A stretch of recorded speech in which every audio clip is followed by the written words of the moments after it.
اچھا میں اب پوچھنا چاہ رہا ہوں سورہ آل عمران، اللہ پاک نے ہمیں قرآن پاک دی ہے، قرآن پاک میں سورت عمران ہے اور ہمارے ایک پیغمبر ہیں جن کا نام عمران صاحب ہے. آپ سب کو پتہ ہے عمران کا معنی ہوتا ہے بستیاں بسانے والا.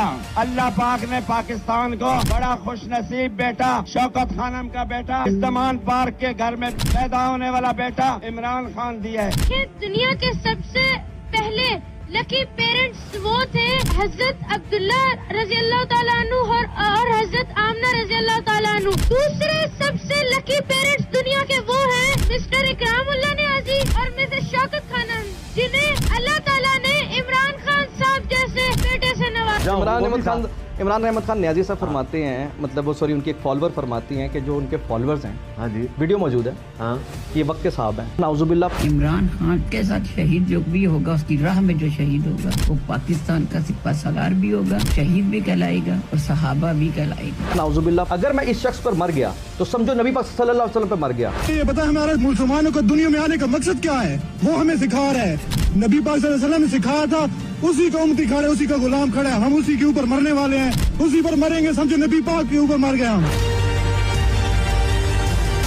کہ آفتاب اقبال صاحب کہتے ہیں کہ عمران احمد خان نیازی صاحب کی اس وقت جو پوزیشن ہے نا، اللہ کے بعد اگر ادھر کوئی دوسرا ہے تو وہ عمران خان ہے. عمران خان کی واپسی، اس کی سیاسی بقا، اس کا سارا سکرپٹ، ویسے تو رب کریم کا یہ معاملہ ہے، لیکن اللہ کے بعد اگر اس کا کوئی انچارج ہے تو وہ عاصم منیر نہیں ہے، وہ کوئی اسٹیبلشمنٹ نہیں ہے، وہ نواز شریف نہیں ہے، وہ عمران خان خود ہے. کل لاسٹ میں ایک ٹویٹ پڑھ رہا تھا ہارون رشید صاحب کی، بڑے سینئر صحافی ہیں، انہوں نے کہا کہ عمران خان صاحب جو ہیں ان کی بھوک اتنی زیادہ ہے کہ وہ برداشت نہیں کر سکتے، اس لیے وہ روزے نہیں رکھتے.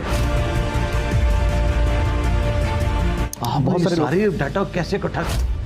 میں کیونکہ عالم نہیں ہوں، میں ایک اسٹوڈنٹ ہوں. نہیں آپ بڑی چیز میرے ہم کہہ سکتے ہیں کہ آج کی تاریخ کی سب سے بڑی مذہبی سیاسی جماعت پی ٹی آئی ہے. ٹی ایل پی سے بھی بڑی مذہبی جماعت ہے سر. وہی اوریا مقبول جان صاحب آج کل وہ عمران خان صاحب کے حق میں ویسی باتیں کر. میں بتاؤں اوریا صاحب جتنے جذباتی ہیں نا نبی الاسلام کی ذات کے حوالے سے، خان صاحب کی جگہ کوئی اور بندہ ہوتا تو ابھی تک اسے کافر ڈکلیئر کر چکے ہوتے. ہم کہتے ہیں توبہ کا دروازہ کھلا ہے، پاکستان نہ بھیجے جائے. آپ مجھے پٹواری لگ رہے ہیں. اسلام کیا کہتا ہے اگر کوئی اس طرح کا عمل کرتا ہے کہ IMF کو خط لکھ دیتا ہے کہ پاکستان ہمارے ملک کو قرض نہ دو، تو اسلام کیا کہتا ہے؟ پوائنٹ یہاں پر یہ کہ ایک ریاست نے آگے بڑھنا ہے، ریاست نے آگے چلنا ہے. جی جی. کیونکہ میرا اور آپ کی بقا اس ریاست کے ساتھ جڑی ہے نا. وہ کون ہے؟ عباس صاحب جو ناصر عباس صاحب ایک ڈیسنٹ آدمی ہے.